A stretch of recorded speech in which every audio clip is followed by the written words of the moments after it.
हैं बुआई के 25 से 30 दिन बाद। ये वो नाजुक समय है जब आपका सोयाबीन का पौधा ये तय करता है कि उसे 50 फलियां बनानी हैं या 150 फलियां।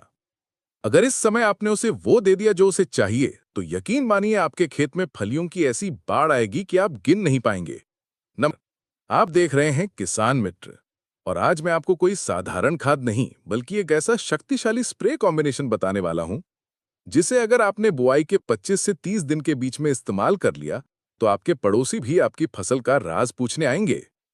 इस वीडियो में मैं आपको सिर्फ खाद का नाम ही नहीं बल्कि उसे घोलने का वो गुप्त तरीका भी बताऊंगा जिसमें 90% किसान गलती करते हैं और उन्हें पूरा रिजल्ट नहीं मिलता। और वीडियो के अंत में एक ऐसी बोनस टिप है जो इस खाद के असर को दोगुना कर देगी।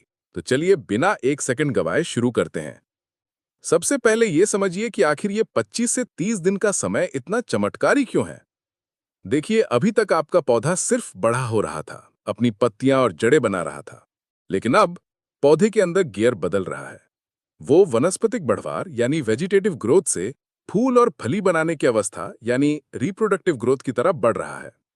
जैसे एक धावक दौड़ के आखिरी लैप के लिए अपनी पूरी ताकत बचाता है, पौधा भी फूल और फली बनाने के लिए अपनी पूरी ऊर्जा इसी समय झोंकने की तैयारी करता है। अगर इस मोड़ पर उसे सही पोषण का बूस्टर डोज मिल गया तो वो दोगुनी शाखाएं फेंकेगा। हर शाखा पर फूलों के गुच्छे लगेंगे और हर फूल फली में बदलेगा।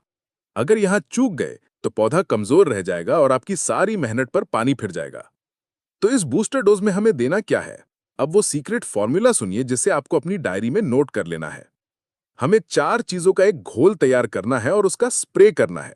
याद रखिए, स्प्रे करना है, जमीन में नहीं डालना है, क्योंकि हमें तुरंत रिजल्ट चाहिए। पहली चीज है एनपीके यानी नाइट्रोजन, फास्फोरस और पोटाश। इस समय हमें लेना है घुलनशील एनपीके 19-19-19 या 20-20-20। ये पौधे का मेन कोर्स है जो उसकी सार्विक बढ़वार को संतुलित रखेगा।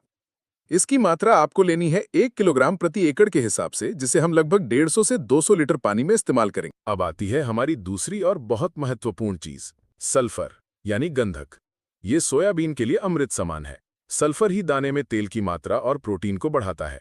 आपको लेना है 80% WDG वाला सल्फर, 500 ग्राम प्रति एकड़। ये पाउडर फॉर्म में आता है और पानी में तुरंत घुल जाता है। इसका एक और फायदा है, ये हल्का फफूंदनाशक भी है जो पौधे को बीमारियों से बचाता है। अब बात करते हैं तीसरी चीज की, जो शाखाओं की संख्या में विस्फोट कर देगा। ये है चिलेटेड जिंक। चिलेटेड जिंक, साधारण जिंक सल्फेट नहीं, चिलेटेड जिंक। ये पौधे को 10 गुना तेजी से मिलता है।